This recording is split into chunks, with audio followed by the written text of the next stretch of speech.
Hello and welcome. We are The Sisters of the Holy Fiber. This is episode 6. My name is Devin, also known as Rambunctious Guy. and I'm Tiny Kiwi, also known as Heather. So grab your knitting or your crochet or whatever you're working on and join us as we craft and chat. Yay! Yay! What are you working on this week? Oh, let me show you the thing that I've got right here. I'm working on this right now. Let's see if you can see all of it.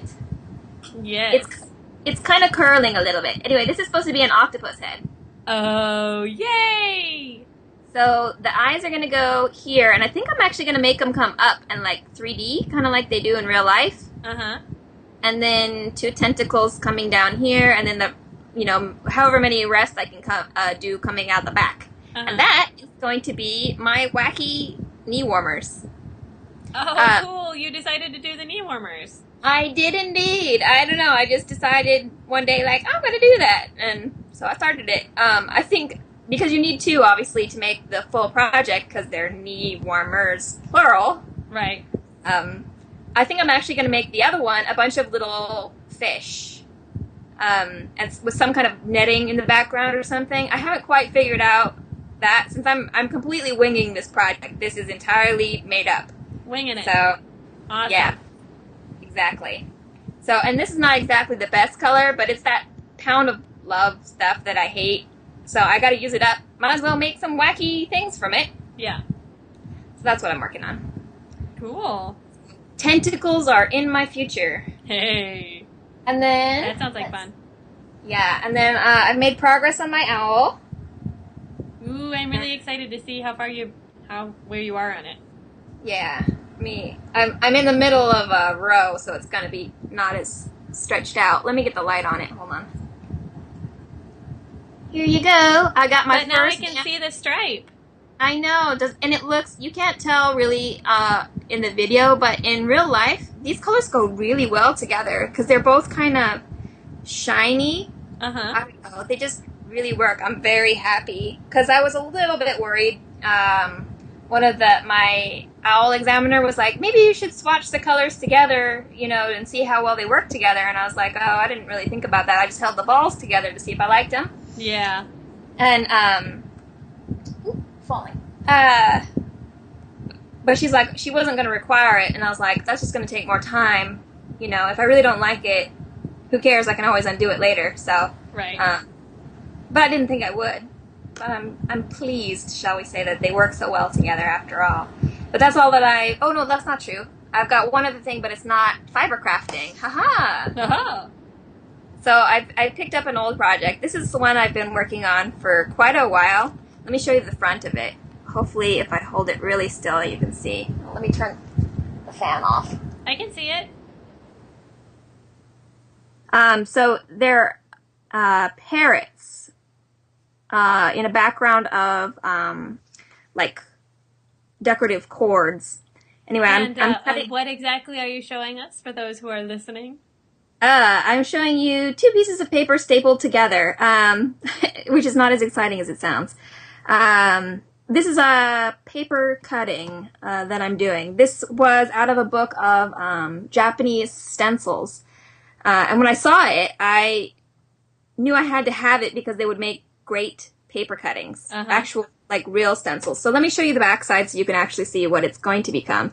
This front side with the black and white parrots on it is the template, and then the finished piece is the paper in the background that it's stapled to. I'm not sure. I might have to hold a light behind it. You can kind of see in the video where it's glowing. I don't know if you can see that. Like, Yes. here? Yes. That's where I've made the actual cuts so far. They're really, really tiny. In his wings, Yeah. all the feathers are tiny slices of paper. So it takes a really long time. These are thinner than your fingernail, these cuts. So I'm using an X-Acto in case you do your own paper cutting works. Different people do it different ways, but I don't know how people with scissors make such fine cuts. Mm-hmm. Some of them magic workers, but I can't do that without an X-Acto. So that's what I've been working on. And that's a long-term project of mine because I can't work on it for forever. It's such fine detail that my eyes start going a little squiggly. Yeah. So, yeah. But I've been working on that a little bit this week. So that's it. That's all my works in progress. What have you got? I have been making great strides in my sashiko. Oh, good. And I made the back. Okay. All of it. Ooh. Yay! Yay! So that's exciting. And it is a pieced sweater, so you make the pieces and sew it up. And I don't mind sewing up, and this yarn is a wool and silk yarn, and silk will have a tendency to kind of fall apart a little bit. So not fall apart, but it'll just sag. Like if you make a sweater that's 100% silk, it'll sag. So the seams in the side will help it not sag. Okay. So that's why I decided to not try and make it something that was not seamed. I'm just going to make the seams. And here's the front. So I've been working on the front.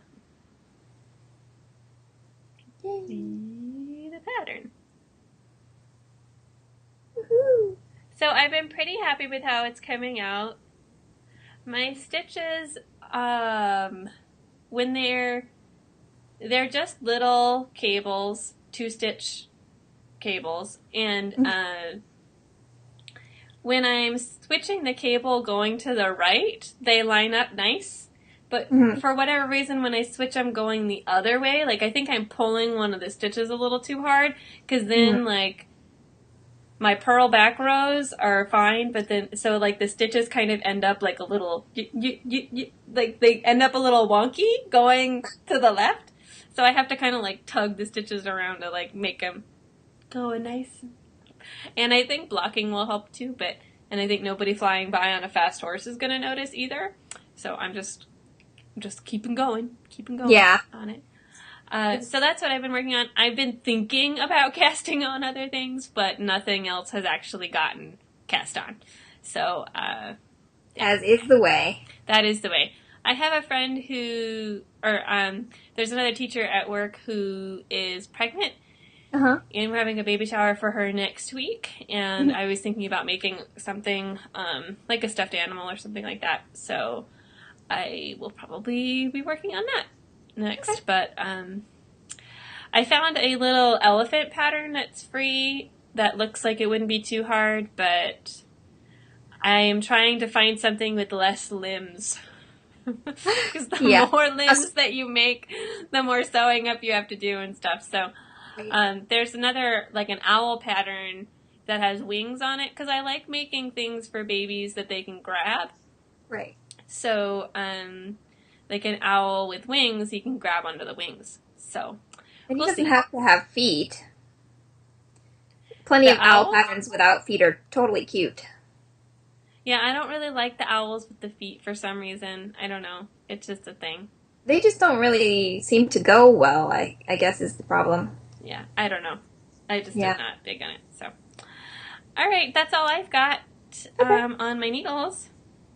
It's a bird, it's a plane, it's finish objects. What have you got? I've not finished anything. Not a thing. Not a thing. I've been working just on my cardigan. Plugging away. You got anything? Well, the only thing that I've got is the thing that I finished a while ago, but then I promptly lost it. So now I get to finally show you. Yay! Yay! So I totally put this in a purse that I don't use very often and then forgot about it, which is why I couldn't find it. I have a lot of purses. So this is the phone cozy. And I looked up, to turn this in the forum, I looked up some plants to see what it would look like. So I matched it up with one of those. And it actually looks kind of like it. So I don't hate it quite as much. You're still going to get it, because I don't like it enough to keep it. Okay. But at least now I can finally send it to you. And you get to see what it looks like finished with all the ends woven in. So, yay! Yippee. But that's all I've got. And that isn't something I finished this week, so that doesn't really count. But it's close enough. But we have something for this section, so that's good. Hanging on to the finished objects by the skin of our teeth. Yeah. Yes. Anyway. Oh well. So that's it for finished objects. Next is hyperventilate. What are you hyperventilating about this week? Two things. They're both blogs that I found. One of them is called The Tea Room of Despair. Oh, despair. Isn't that the best name? That is awesome. I think I like it just because of the name. Anyway, I found it while Googling for something else, so I was checking it out. It's a lot of film reviews and stuff, which I generally don't like because I don't watch much film of any sort, or even TV. But the way that this person writes is really clever and engaging and funny. Oh, okay. So there's that. And then the other blog that I found is called Hermione's Garden, which, of course, I geeked out about for a quick second. It doesn't seem like it updates anymore, sadly. Oh, no. Yeah, but it's a fun concept and a good quick read-through. It's sort of like mostly just like modern herbalism. Uh-huh. You know, like they take the peppermint plant and then tell you all the history of the uses of the peppermint plant and, you know, current uses for it, you know, and how it's processed and all that kind of stuff. Uh-huh. But it just kind of got my imagination going, just the concept. So there's that. And like I said, I really don't think they're updating anymore. So it's really just something to peruse through when you're bored and don't have anything else to look at, I guess. Right. But I've always liked ancient, like, bestiaries and herbal, what do you call them? Now I've forgotten the word for it. Hello, maybe you can help me. Just the illustrated herbals. I guess that's what it is. You know, where it has, like, the sort of medieval pictures of, you know, someone harvesting something, you know, and yeah. I just love all those old illustrated texts. They don't too. have to necessarily be illuminated with, you know, gold and stuff, but I love all those old books. And, you know, they're sort of fantastical creatures, you know, like when they didn't really know what a lion looked like, and it was all guesswork. So, and that kind of stuff always got my imagination going as a kid. Mm-hmm. And so finding that blog made me think of that. So, but that's all I've got that I've been hyperventilating over this week. Do you have anything? Yes. And it is a new, well, it's not new, but it's a new to me app for my iPad. It's called Goodreader. And Goodreader is a app that you can open your PDFs in. So when you download a PDF from the internet, you can open it and save it in Goodreader. Okay. And what's cool about it is that you can open up your knitting patterns in Goodreader and you can take notes on top of your knitting pattern in Goodreader. That's very helpful. So it's really cool. I'm actually using it right now. And I'm going to try and show you a couple of things without, like, totally giving away this pattern. Yeah. So, we do have to be careful. For example, this is what I did with the chart that I have. I hope you will be able to see part of it. I hope it's not too glary. For all of the right crosses, I added a pink line. So that so now there's a pink line going up all of my right crosses, and all of my left crosses have a green line going up the left crosses. Okay. And anytime there's like a change, then I made the extra greener pink mark over it, because sometimes there's a cross that, like, instead of knitting it, then you purl it, stuff like that. Okay. And then the other thing that you saw was a blue line. Right. And that's actually my row marker. So I move it every row. So I can always tell what row I'm on. Very helpful. And it's been super helpful. I never forget what row I'm on. Because it automatically saves. So after I'm done, I just close my iPad and whatever, and then I can go somewhere else, and then I can open it, and it's right there, and I don't have to wonder what row I was on, Right. and I don't have to carry a little scrap piece of paper around with row numbers on it, which is what I used to do. Which is what most of us do. Then the other thing I wanted to show you about this is all the other cool, like, it's not just writing on it. You can also, it has also all kinds of, like, stuff that you can mark it up with, like arrows. Okay. So you can put an arrow in and you can make it as big or as little as you want. Mm-hmm. They also have text box arrows. So it's like a little text box, and then you can make the arrow point wherever you want it to point. That's cool. And then the other thing that it'll highlight, obviously, and it'll do all of this in whatever color you want. So it'll highlight in all kinds of colors. And then the other thing that I found that I'm using are these little note boxes. I can click on it, and then what comes up is whatever notes I wrote. Oh, okay. So, like, I wrote total of 8 rows for that one. That was not very good. But, like, I started doing my row counts in this little side thing. Mm-hmm. And so when it says, you know, like, knit 4, increase, and repeat, you know, like, so you knit 4 rows and then you increase, knit 4 rows and you increase. So then I kept track of how many rows I was knitting in this, through this way. That's also helpful when there's a mistake in the pattern and you want to make sure that you mark it down and remember so you can put it on your Ravelry page. Right. I find that very helpful. And, like, stuff like this, like, I changed what I was knitting. Instead of knitting 1 and slip, slip, knit, I just wrote over it. I'm knitting 2 and then decreasing. Cool. What else did I do? I think those are the major points. Like I said, this is new to me, so I haven't even found all the stuff that you can do. I know there's an iPad group in Ravelry. I haven't joined because I'm not, like, I don't know. I just was like, whatevs. But there's, like, a whole thread about this app and people doing stuff with this app. And I'm sure I haven't even found all the stuff that you can do. So, but it's been fun, and I've been really excited that I don't have it. So this is probably the first time in a while that I haven't actually printed out a pattern.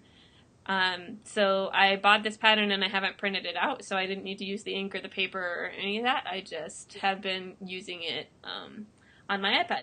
Books to stick your nose in. Are you reading anything? I do, indeed. I only have one in front of me. This is the most boring name on the planet. It's called Tropicals. And guess what it's about? Tropicals. Yeah. It's just about tropical plants that we use in landscaping. Most of the more common ones. How many is it? I don't even know. It doesn't say how many. Over 500 plants. Anyway, I'm trying to get back into landscaping as a job. So I have to brush up on all this stuff, and it's a great resource. Really good pictures for ID. Let me find one. Here we go. This one should be one that everybody should love. Well, most people, at least. This is coffee. Yay! Yay! So I'm trying to remember all the scientific names of things, so this is what I've been looking at. A good resource if you're into plants. Most of what gets planted around here is these tropicals. So if you want to learn what is in your local area, it's a really good book. Let me find out who it's by. I forgot to say the author. Gordon Courtwright. It's so funny. I was reading the introduction, and he was like, I wished I had this book, and then I could never make it, and then I got retired, and I made it. You go. You go, Gordon. Yeah, exactly. So, and then the other book that I wanted to talk about was Foot Rot Flats, because somebody mentioned, God, what did they mention? It wasn't gumboots. I can't remember, but some term that you don't hear in America, and I was like, oh, I haven't heard that in, like, forever. Because when we would read those comics as a kid, I picked up a lot of the terminology and slang from this New Zealand comic, which is called Foot Rot Flats. It's this guy who's a farmer, and his dog. The dog's kind of like Snoopy almost, sort of somewhat anthropomorphic, but not entirely. And it's just a really cute, humorous comic. And I don't have any of them with me to show, unfortunately. But if you get a chance to check them out, I do have a copy. Do you? So, yes, I do. So I am going to pause this, and I will go we'll get use movie magic later on to make it seem like you never have gone anywhere. And with the movie magic, we are back. We're back! Ooh. So there's the dog with a seagull on his head. And no offense to people that like Peanuts, but I really like this comic a lot better than Peanuts. Yeah, and this is a picture of the dog, and on top of the dog is actually a cat. And this cat is like the terror of this dog's life. He's the terror of everyone's life. He harasses the farmer Wall, too. His name is Horse, because he's as big as a horse. Yeah, the cat's name is Horse. Which is kind of funny, too. Anyway, so it's kind of like a little bit of slice of life with a lot of humor thrown in. Yeah. So much loved. Yeah, we'll link to one of them. They're kind of hard to get anymore, especially if you're in some place like the U.S. instead of New Zealand, where it's not like a really popular comic. But yeah, the ones that I have, I got when I was in New Zealand. So right. My dad didn't have a full collection, and I filled up his collection. I got all the rest of them when I was in New Zealand, off of New Zealand eBay. They have their own, like, eBay thing. That's pretty cool. Yeah, I forget what it was called, though. Yeah, I definitely need to... I was thinking about getting online and trying to find my own, build up my own collection, because I love that series, and it's something eminently rereadable. Well, you're no doubt that you borrow his. I know, but I don't like borrowing things. I'd rather just have my own. All right. Well, because, I don't want to keep borrowing it every time I want to read it. I just want to read it again. I'm just... Yeah, I know. You do have a point, though. Space is at a premium here. I'll have to think about it. But they're funny. Check them out. Anyway, what about you? Do you have any books? I am still reading my Illustrated Man short stories. Okay. And this short story I wanted to tell you about because I thought it was interesting. So he creates this story that is set in the future in like 2200 or something. Uh-huh. Or not 2200, that'd be really far. 2200. And the society is like very pristine and very scientific, and they have gotten rid of all of the books and fiction and novels and that kind of stuff. Mm-hmm. And they've burned them.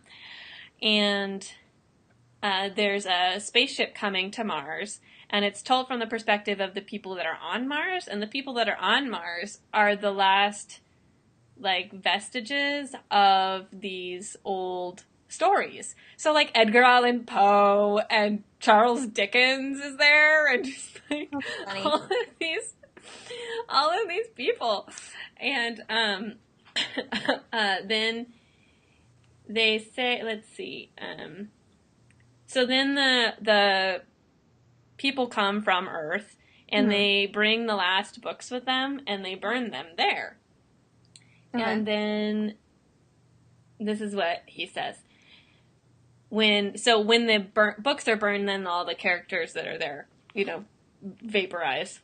And nothing of him left now. For what are we but books? And when those are gone, nothing's to be seen.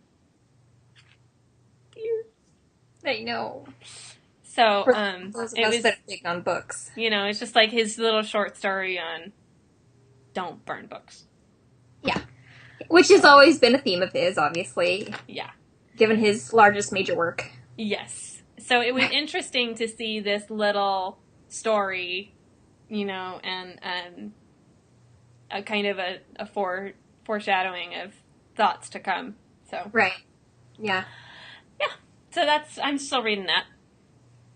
And I remember as a child trying to read that and not getting into it, but I think I should revisit it as an adult. I might find it a lot more poignant. Right. now than as a young person. Mm-hmm. Oh, and for So, those of you who might not know what we're talking about Fahrenheit 451, which is yeah, probably what you've heard of him. right. Because it's required reading, so it's probably what everybody has heard of if you've ever read anything by him. Right. I don't think he's really that popular anymore, other than making him the required reading. And now that he's passed on, obviously there's nothing else. Yeah, but he has lots and lots of books. So I have this one. I'm making my way through it. Yeah, and he was always a big what would you call it, like a proponent for the libraries, and he was always coming to the libraries to give talks and sign books and promote them. So he was always a very big fan of public libraries. Mm-hmm. So even up almost until he died, he was still coming to the libraries. I know he came to our library, probably maybe 2 years before he died. So a good guy, and in addition to being a pretty clever writer. Yeah. Yeah. So Our next segment is Brainy Moments. Yay. Do you have anything for Brainy Moments this week? I do, but it's a very small brainy moment. But that's okay. So I went. Where did I go that I saw this? I don't remember, but I saw a paper cutting master who does like really fine work in tissue. Those, I don't know if you've seen them, but they're like really large panels and they almost look like a lattice window, and then they have something else like a bird or something in the middle. Wow. I'll try to link to them, but the line work is incredibly fine. Mm-hmm. And really fidgety on like really thin, it's almost tissue. I don't think it's real tissue paper, but it's just about that thin. Uh-huh. Anyway, I saw him, a picture of him using a tool that looked like just a piece of like slanted bamboo. Mm-hmm. So let me hold it up next to something dark. To hold the paper down while he's cutting. And I was like, this is what I've been lacking. Mm-hmm. Now that I've been doing some finer work like this bird, it really is important to be able to hold your paper down so it doesn't shift while you're cutting with the X-Acto. So I just took this huge chopstick that I had, because the boyfriend ruined it de-icing the fridge anyway, so... So I figured I might as well repurpose it. So I took my Swiss Army knife and hacked at it. I drew a little line around it first to try to get the angle that I wanted. And then when I was trying that, it was digging into the paper too much. So I drew another line and made it less of an angle. Uh-huh. And this works a little bit better. I'm still obviously I'm going entirely on intuition, and there's no... tutorial or anything on how to do this, because most of the stuff that I found online for paper cutting is how to make very simple children's snowflakes. Right. Like, it's the only kind of tutorial for paper cutting you can find, and even the name itself is kind of, like paper cutting. That sounds horrible. Yeah. But, silhouette making. Right, or Scherenschnitte, I think is it, it's like, which means scissor cutting, I think, in maybe, is it German? I don't even know. But, the cultures that do a lot of it all have their own name for it, so if you search under that title, then you can find a lot of, more complex stuff and not children's paper crafts. Mm-hmm. But there's still no great tutorials on how to do this stuff yourself, which is why I stick to an X-Acto. I can't manage the scissors, no matter how fine they are. I really wish I could just go to someone who knows how to do this and have them teach me how to do it, but there's nothing. So until it takes off in popularity, I'm stuck making up my own things. So this is working pretty well, actually, for keeping the paper from sliding around while I cut it. I have to hold it, obviously, with my non-dominant hand, so that's takes a little bit of getting used to doing. Yeah, that would. But it works pretty well. I wouldn't use it all the time, just because it does get in the way, and it does gouge into the paper a little bit. Like, I still can't keep it from doing that. when I'm not paying attention, so I start pressing down really hard. But that was a tool of necessity. And I'm really glad that I saw someone using one so that it occurred to me to make my own. Mm-hmm. So that helps. Do you have any brainy moments this week? I do. And as usual with my brainy moments, it's just something that I'm working on. So that I thought about. That's just fine. So when I was making my back piece for my sweater, it said to do the increases one stitch in. Increases and decreases one stitch in from the edge. So it would say like knit one, slip, slip, knit, knit across to the last three stitches, knit two together, knit one. Right. But if I did that, when I sew it up, that would mean that the increases and the decreases would be right against the sewn edge. So I'd have this increase or decrease right against the seam line, which would be fine, except why not put it in an extra stitch? So I did 2 stitches of selvage on either side. It really is 1 stitch of selvage. 1 stitch of selvage, another stitch, and then all of my increases or decreases. That way, when I sew it up, I'll still have this really nice column along the edge of knit stitches, and then my increases and decreases will be on the inside. Okay. So that's what I did with the back. And I can't really do that with I thought about doing it with the front, but because of the stitch pattern, I would end up with, it would kind of make the stitch pattern a little bit wonky, and I was like, I don't feel like doing math. So right. I didn't. Good on ya. Yeah, but so even though, and this kind of goes back to what I was talking about earlier, even though a pattern tells you to do something that way, it doesn't mean you have to do it that way.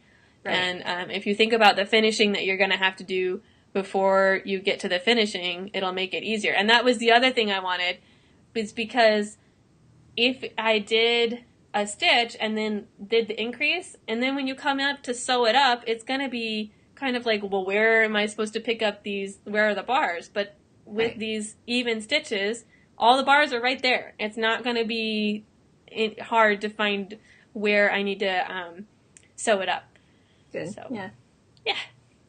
Yeah, I mean, and the more, obviously since I'm a beginning knitter, I can do less of that, but the more you learn, the more liberty you can take with patterns, which I find very helpful. And like with this octopus, now that since I'm so much better at crochet, like, I didn't have to think, oh god, how do I modify somebody else's pattern? I just make it up myself. Right. Which is really nice. Mm-hmm. Although I'm still very dependent on patterns for knitting. And patterns, you learn stuff from, so. Yeah, unless I call you and be like, help me.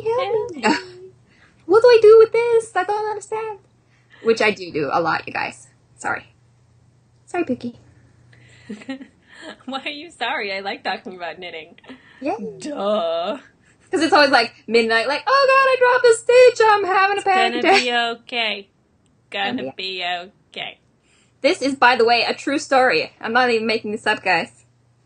So, okay, so that's it for brainy moments. What about I Spy? Have you seen anything? I did see somebody. Somebody came to visit my little patio, and I figured out who it was. It's an oak titmouse.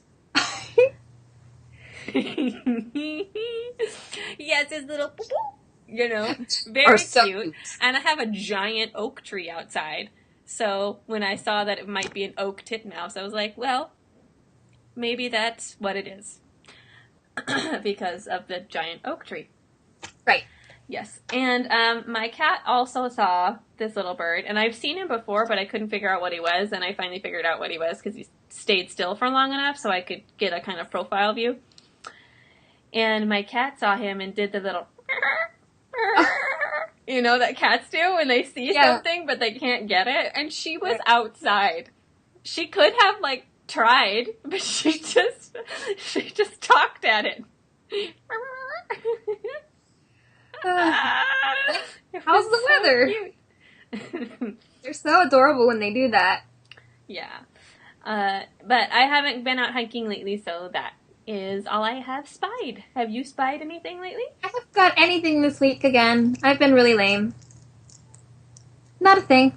So a titmouse sounds very exciting because I don't generally see them. Yeah. And they're so cute with their little tufted head crest. Yes, it's so cute. And my kitty wants to say hi. Speaking of I Spy, this is my other one. Oh, hello. Hi, sweetie. She looks not amused. No, your cat's not amused about why are you doing this? What is going on? Yeah, I'm not a fan. So now that the weather's gotten warmer, my landlord's cat has come visiting again. So that's nice. Now that he's not staying inside and being a lazy slob. Uh-huh. Oh, that's not true. I did see something. I totally forgot about it, too. I saw a big adult raccoon in a tree. And I was like, we were parking, like, right there. And I was like, oh, crud. You know, because, like, they can bite. And you don't want to corner it and make it nervous either. And I had also seen Felix, my landlord's cat, just, like, 3 houses down. So I was like, oh, great. You know, the last thing we need is Felix trying to take on a raccoon. I love him, but he's not always the smartest. No. Yeah, so the raccoon went further up the tree since, obviously, we were parking there, and that's kind of loud. So it wasn't a problem. And then I just grabbed Felix and took him in the back and gave him some snacks and distracted him to give the raccoon a chance to go away. Go away, raccoon. But, I mean, that's really strange because the only times I've seen raccoons in our neighborhood have been, like, they're in the storm drains, like, down below. And I'm sure nobody else would notice it because they're, you know, they blend in really well.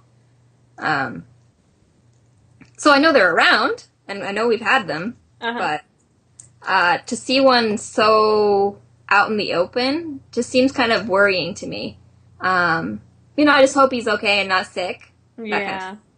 Because usually they do try to avoid, and we have new dogs in the neighborhood, and they bark like crazy, so why he's out right by them is kind of beyond me. You know, it just makes me think that there might be something wrong. Yeah. And I hope there's not, because they're big and fluffy and part of the food chain and important. But that was something big I seen. Those are your reasons. Big and fluffy, part of the food chain. Well, you know, like, they are adorable, but you can't, it's a wild animal. His life is not Disney. Yeah. So, they are, you know, important. And they love cat kibble, strangely enough. Yes, so clean up your cat kibble, people. We also have some new cats in the neighborhood. I was thinking that might be one reason he's around. If someone's leaving cat food for them. Oh, yeah. That would do it. Yep, that'll do it. We can hope that's what it is and not that he has a terrible sickness. Anyway, yeah, moving on. I'm going to think that that's what it is. Yeah, right. All right, so let's see. What's next? Is it Ear Party? Yes, Ear Party is next. What are you listening to lately? I've been listening to, let me find the name of it. What is the name of the song? I wrote it down because I knew it. I never remember names of songs. I'm really bad that way. Dry and Dusty. That's the one song that I wanted to mention. But it's by Fever Ray. She's one half of the duo, what is it? No, I can't remember. I always do this. Must be stage fright. I could remember them any other day. Anyway, she's great. It's a lot of sort of weird electronic stuff. And it's a little bit darker than what she's done before. They sound kind of like they would be good in, like, as background music for a movie. So I'll link to that. Okay. Pretty good. I've just been, it's not new stuff, but I've been re-listening to it and really enjoying it. So I'll link to that. Awesome. What about you for Ear Party? What have you got? I actually figured out that, so this is another app-tastic podcast for me. My iPhone, I have an app called Downcast. Downcast. And it's a podcast manager. And I didn't think I would need it until somebody was like, it's really, really cool. You should download it. It'll do more things than you think you ever needed. And it does. And you can subscribe to podcasts and that kind of thing in it. But what I found out from another podcast that I listened to called Commuter Knitter, she found out that, or she tried finally using the playlist option. Mm-hmm. So, you can there's a little button at the bottom that says playlist, and you click it, and then you can click create new playlist. And then you can choose which podcasts you want to be on this playlist. Then, when you want to, you can just go into your playlist and so I made one for all my knitting podcasts. Mm-hmm. So when I update all my podcasts, then all the knitting ones just go into this playlist. So then I can just hit play, and then they just play one after another. So I can hear the new episodes just one after the other. So if I'm cooking, or if I am relaxing and don't feel like clicking on my phone every time a podcast ends, or if I'm driving, I don't have to fiddle with my phone to get the next podcast to start. Very helpful. That has been really cool. The other thing that I've been listening to with my Downcast app is a new podcast called knit.fm. And I can't remember the names of these people, but they're kind of like, one of them is like a famous designer person, I can't remember her name, and the other one makes, she has her own yarn line, and she makes, so she's not like making yarn, she's not like spinning it, but she oversees this yarn company. Okay. And they know a lot about knitting and about yarn and fiber, and it's totally knitting geekery. Yeah. And they have 4 or 5 episodes so far, and I've listened to the one where they talked about yarn, and I learned a lot from it already, and I really enjoyed it. So you should give it a listen if you're interested in another podcast. We'll link to that in the show notes. Are going to be available at sistersoftheholyfiber.wordpress.com. And everything we talk about is linked there. And we also usually have pictures of anything that like our finished objects and things like that. Our pictures are in our show notes. Like I might put a picture of an oak titmouse in our show notes. For example, if you're curious what our little tufted friends look like. They are adorable. Oh, I just remembered the name of the band that I was trying to think of. What is it? The Knife. I don't know why I couldn't remember that, because I love them. But it's a brother-sister duo. Mm-hmm. They're also really good. But then the sister went off and did her own independent project, which is Fever Ray. So there you go. Finally remembered it. You remembered. Yay! So bad with names of anything. Names of people, names of songs. You think you're bad, I'm even worse. Huh? You think you're bad, I'm even worse. Yeah. I don't know. It's genetic. We'll blame it on that. Next segment is walks in the urban wilderness. Have you been walking? I have been really bad this week. I barely squeezed 4 in. If we had podcast a day early, I would have only had 3. So I met my minimum goal, but that was it. 4 times. Not very good this week. Hopefully, I'll do better next week. Yes. So, just haven't been into it, Sometimes you aren't into it. Yeah. I hear ya. Yeah. How about you? I know you're still recovering. Yes, I got my 2 in. I went for another x-ray and got my walking from the doctor's office to the x-ray place. And I no longer have pneumonia, so that's good. And I also got my other walking to my opera class. So those were my 2 walks. How's your opera class going?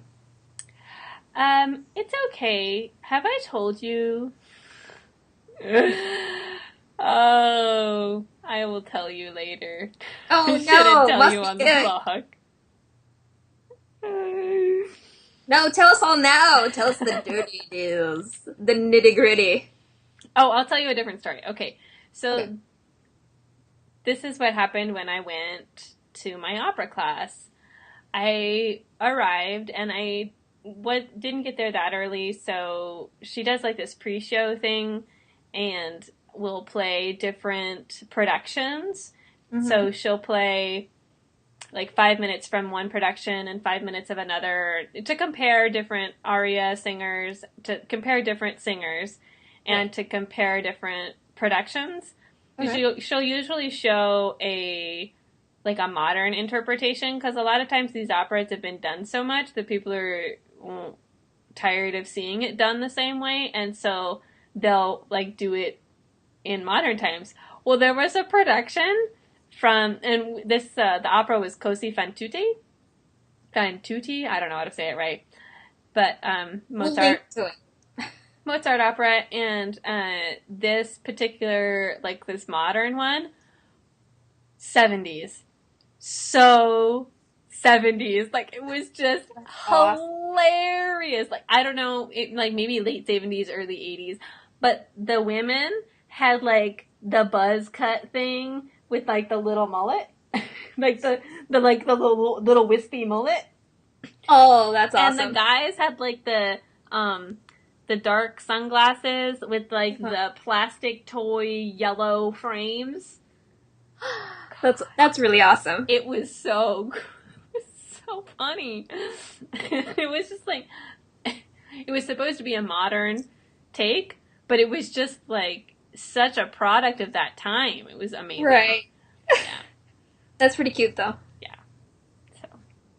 So there's your opera story. Tangent. And I think we already started Random Remnants. Yeah, we kind of already have. With the opera talk, so I will start that segment a little earlier. But do you have anything else for Random Remnants? Just one nail polish. Do you have anything? No, I don't have Random Remnants today. So this is totally not green, but it's purple. Anyway, at one point I was looking for a good Maleficent purple, so this is one of the ones I found. It's ORLY. Or, oh, really, I guess. Who knows how you're really supposed to say it, but I like to say it that way. Oh, really? Yeah.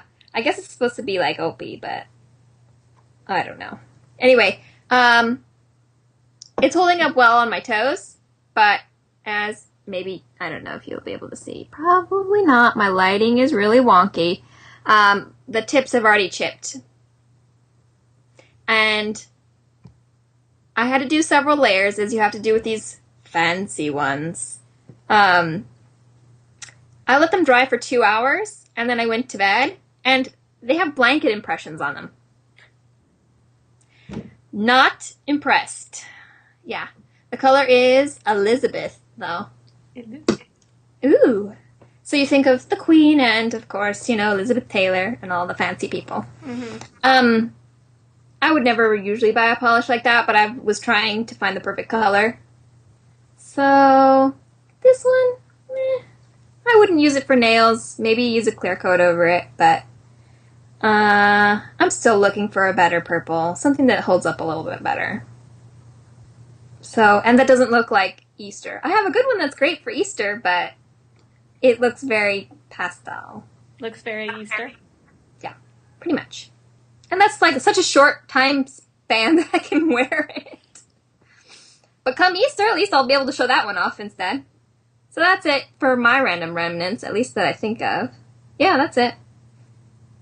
And you said you don't have anything else? Well, I said I didn't, but I actually think I do. Last night, I made spinach soup for the first time. Have you ever made spinach soup? Nope. It doesn't taste like spinach. It tastes like potato. It tastes like a potato soup. Oh, okay. But, it was really good, and it's from this book. It's a vegetarian cookbook called the Moosewood Cookbook. The New Moosewood Cookbook by Molly Katzen, and it's got a lot of really good recipes in it. And so we tried it last night, and it was really good. Good. So that, I guess I do have something random. That is kind of random. I don't think I've ever even heard of spinach soup before. Yeah, and it was a lot of spinach. And then, like, I'm eating this, like, bright green soup. Oh, delicious. How funny. Well, I'm sure it's good for you. I said, I'm sure it's good for you. Yeah. That was the kind of the idea, you know, like, I've been eating peanut butter and jelly and crackers and cookies. Yeah. And, you know, I'm not going to get better if that's my diet. So. Right. Yeah. I wonder if it would go good with seaweed. I know that sounds weird, but they're both the same kind of bright green and same sort of texture. I ate cornbread with my soup, but you can knock yourself out and eat whatever you want with yours. No, but I mean, like, if you actually cook it with it. I'm not talking about the thin, dry nori. I'm talking about the kind that goes in the soup. What do you call it? Oh, I forget what it's called. I'm sure you could try it. Yeah. I don't know. I think it would be good, because it's, you know... You'd have to like seaweed. Oh, there goes my phone. Anyway, that's it. So I think we're done for this week, which is not a very bombastic way of ending these things, but let's try again. Okay. And that's it. See you next time. And in the meantime, you can visit our blog at sistersoftheholyfiber.wordpress.com. And you can leave us a comment there. Or you can visit our Ravelry group under our name. Please come and say hi. It kind of feels like we're sending this out into the void. So if you are enjoying it, come and say hi. And we hope to see you in one of those places. Yay! Okay. Bye. Outtakes.